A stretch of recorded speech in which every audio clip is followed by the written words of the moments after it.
ka nag-iisa? Sinong kasama mo? Wala, naglalaro lang po. Naglalaro ka lang pala. May dala ako merienda para sa atin.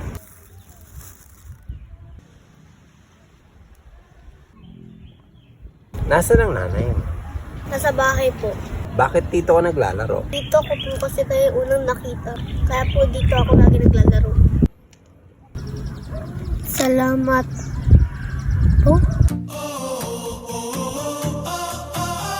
Ano ba yan? Hindi ko man lang natanong yung pangalan niya. Makauna nga.